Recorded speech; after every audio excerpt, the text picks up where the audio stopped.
Hey guys, welcome back to another video. In this video, I want to talk about a topic that could affect us all. No matter if you're just starting out or you're very seasoned in this world, the economy, the interest rates, it will such a influence in our life. And without further ado, I'm just going to delve into why it has such influence in our life and what is the current situation of the inflation report and the interest rates. And on my first point, which is inflation. Inflation basically is a thief and it steals your money, slowly but surely. And it doesn't steal your money in a way where it takes away the numbers, but it takes away the value of the money, so you can spend less on it, which is horrible. So the inflation report from the Fed just came out a few days ago, and it's worse than expectations. The headline inflation, which is CPI, which is basically your essential needs like grocery and gas, it went up. From January, it was 3.1% inflation, and now it's 3.2% inflation in February's report, which is absolutely horrible.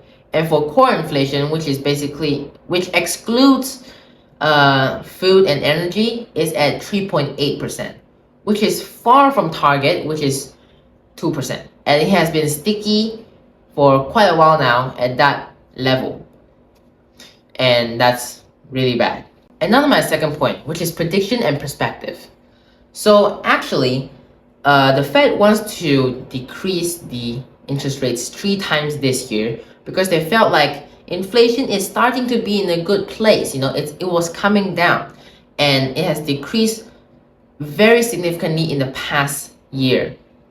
So they've decided that, this year I'm going to put the economy back on course. Before the interest rates is too high for too long, they want to bring it down so the economy can smoothly run like before. But here's the thing about bringing interest rates down. It is very unpredictable. Just like how a person that predicts the weather cannot predict the weather a month from now, the economy is also the same. Analysis can only be done by guesses and very educated prediction, but it cannot be properly predicted in a way that it will be guaranteed. So sometimes the economy have things happen that will cause the prediction to be completely irrelevant by the next month.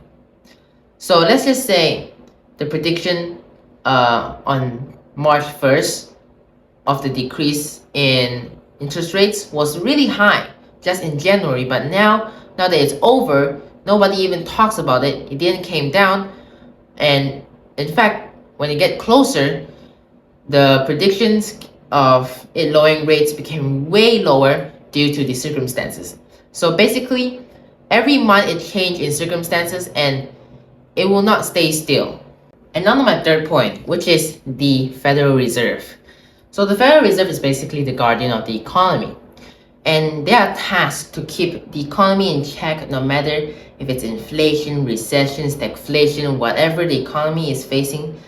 As long as it's in a hard time, the Federal Reserve is in charge to try to fix it. So basically, the Federal Reserve is given a tool, which is the interest rates, whether they can lower it or increase it. Indirectly, it will affect the economy to heat it up or to slow it down. So if they were to lower rates, it would encourage spending and borrowing, which would drive up the economy. And if they were to increase rates, then it would slow down the economy because it doesn't encourage borrowing, and it encourages more people to put the money in the bank. So it's like that. And then right now, they think that inflation is about to be in the right spot, right? So they want to decrease the interest rates. But then apparently it's not, and it's increasing now, so they're going to remain high. But they're squeezed between a deadline, which is going to be the election coming up. So they're stuck between the election, which they want to make the economy better. Clearly, when economy is better, more people buy and spend and borrow, which is basically when the interest rate is lower. I know they say that they won't be influenced by politics, but more or less they're human. And the Fed we clearly cannot be able to say that in front of everyone. And so they would try to decrease the interest rates so the economy would go well for the election. And at the same time, the interest rates, if remain so high for so long, for too long, it might cause a recession as well, which is something they're trying to prevent as well. But at the same time, now they accidentally kind of fired up the inflation a little bit again. And now to my fourth point, which is the current situation. So the current situation is that the Fed is trying to find a time to lower interest rates. But the truth is, due to the robust economy and the low unemployment rate, it is very hard for them because economy is doing so well. In fact, the jobs report came in a bit too strong at 275,000 new jobs, and wages are increasing and inflation at around 5%, which is too high in the Fed's opinion. They want to lower that because if people's wages increase way too fast compared to inflation, it will contribute over time to overall actual inflation because the people that receive the money are the people that are going to spend the money. And you're giving more people more money, so more people are going to spend more money. And it's easier for more people to spend money than one person that has a lot of money. So basically that's the situation. And for the March 20th meeting, the predictions of any rate cuts is at 1% chance and 99% chance it's not going to cut. And because of that, the May meeting is going to be a 17% chance it's going to cut, and the rest of the percentage is where it's not going to cut. And remember, just a while ago, the May meeting has a 99% chance of cutting rates, and now it's at 17%. Like I said, the economy is very hard to predict, and because of one inflation report, it can go from 99 to 17. And now they're saying that the rate cut could possibly start in June or around then, but because of this situation, we can't be certain, and it's actually very uncertain in fact, and everything could change up in just one report. Maybe it will be even further, slight chance it will be even faster, but you know what I'm trying to say. It's very hard to predict from here on out. And on my fifth point, which is the dilemma. So the Federal Reserve is basically walking on a tightrope right now. They are facing a problem between what if I lower rates too fast and get us back in inflation, or we keep interest rates a bit too high for too long and put us in a uncertain territory. And also there's an election coming up, which depends on them to make the right call, and it's between putting us back in inflation and keeping the economy still running stably at the same time, which is going to be very hard for them, especially now that they have quite a good run for inflation coming down. For a while they were doing well until they announced that interest rates was going to be cut 3 times this year.